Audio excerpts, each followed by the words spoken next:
kapugi, mga maayong buhat. Good morning, everyone. Dito na tayo sa loob ng simbahan. Tapos na ang Liturgy of the Word and Liturgy of the Eucharist.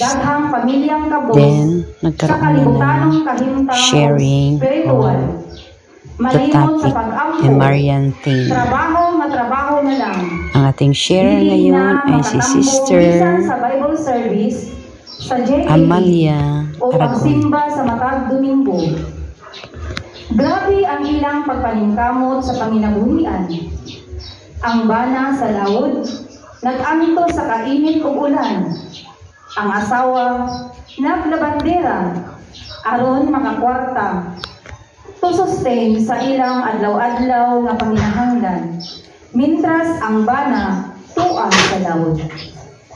Pagdunggo usahay, walay kuha. Kunaaman, gamay ra, o barato ang presyo sa isda. Gamay na lang ang mabahin, o halos di makapalit o usa ka sakong bugas.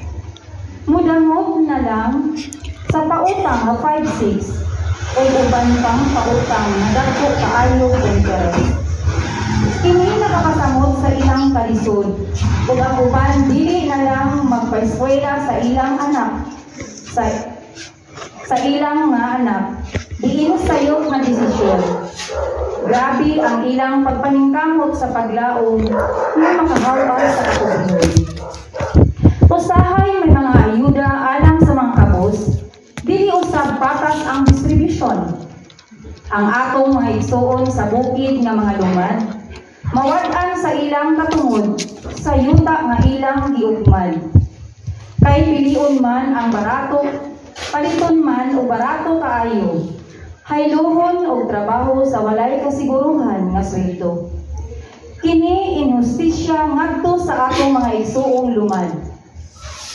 Ang kalibutan dili kulang sa mga resources. Abunda kini sumala sa kabuhatan sa Dios. Daghang naglisod tungod dili equal ang distribusyon ngadto sa katawhang kabus.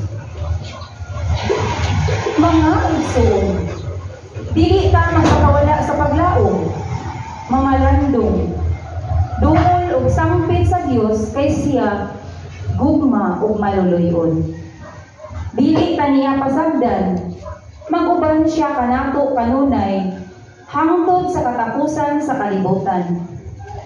Kini ang ilang mga saad sa iyang mga tinun-an sa Mateo Kapitulo 28, versikulo 20. Kita apil ni anang saad isip mga sumusunod ni Kristo. Ayaw pagpakawala sa paglaom, padayon sa pagpalingkamot, ampo, pangalagad nga mapausanon o malahotayon. Tugduan ang mga anak nga magmaampuon, magbuhat o mga maayong buhat, subay sa mga gitudlo sa simbahan. Dasigon nga matarong sa ilang pag-eskwela o maningkamot nga makahuman, dili malimot sa pagsangpit kang Birhen Maria, kay siya ang paglaom, ang inahan sa kanunay panabang. Intercessor sa atong mga pag-ampo ngadto sa Dios. Modelo sa pamilyang kabos, maluluyon, mahigugmaon, mapinabangon. Kitang mga inahan, makaambit unta sa hiyas ni Birhen Maria, diha sa atong isip kaingon, labi na diha sa pamilya. Sa among kahimtang karon, lisod yun kaayo para nako isip usa ka inahan sa akong duha ka mga anak. Inahan usab sa among katilingban, kay ang sweldo sa akong bana dili makasustener sa among panginahanglan, labi na sa pag-eskwela sa among mga anak. Dili man siya sa laod, apan anaa siya nagtrabaho sa kaning. Mao nga need jud nako nga magtrabaho aron makatimbang sa akong bana alang sa among pamilya o sa pagtuon sa among mga anak. Isip usa ka JPP President, Gisabay nako ang pagpangalagad o pagpanarbaho bisan lisod. Ako na lang gibahin ang akong oras kung time management na lang. Kay dili po pwede nga trabaho na lang, biyaan ang gikomit nga katungdanan. Kay bisan pa man unsa ka lisod, nabati nako ang dakong kalipay kung mangalagad kay nagtuog gyud ko nga gitawag ako niya. Isip ginikanan, maningkamot mi nga mapaeskwela ang akong mga anak, madala sa pagsimba, matudloan sa pagampo o maayong pamatasan, sa diha nga mga bata pa sila. Apan karon, lisod na diaydadon sa pagsimba kay aduna na sila'y sariling desisyon. Ako o kami sa iyang amahan, igo na lang sa pag-istorya nga nasayod na kaunsay padulngan pag-abot sa panahon. Palagsa na lang gyud mi magkauban sa pagsimba. Apan bisan pa man og busy sa pagpanarbaho, aduna gihapoy panahon nga gigahin para sa Ginoo. Ang pagsimba sa matag Miyerkules ug Domingo, ug wala gyud nako makasagdan ang among dediki. Kay ako nagtuo nga diha sa akong pagpangalagad, iya kong gitawag, iya kong gihatagan og maayong trabaho. Nga dili nako mabiyaan ang akong katilingban. Iya akong gihatagan og maayo nga amo nga makasabot nako. Kay kauban raw sab kami sa simbahan nga nangalagad. Dako kaayo ang akong pagpasalamat sa Ginoo ug sa pamilya nga midawat nako. Kay dako na kaayong tabang sa among panginahanglan, labi na sa pag-eskwela sa among mga anak. Kini nga mga pagsulay sa among kinabuhi, mao'y nakapahimong ligon sa among pamilya.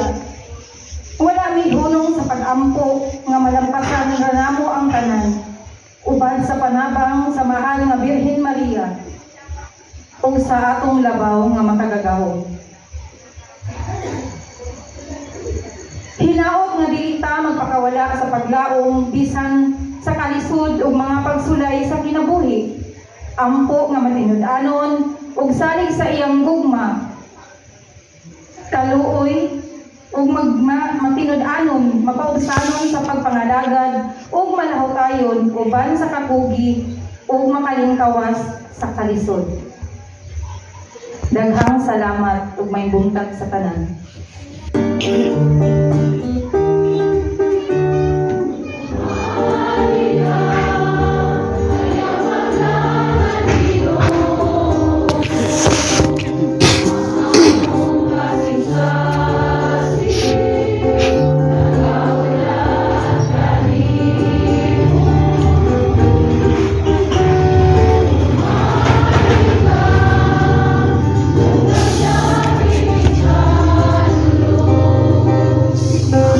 Tapos ng liturgy of the word, liturgy of the Eucharist, the sharing, then we have the recessional song, recessional march.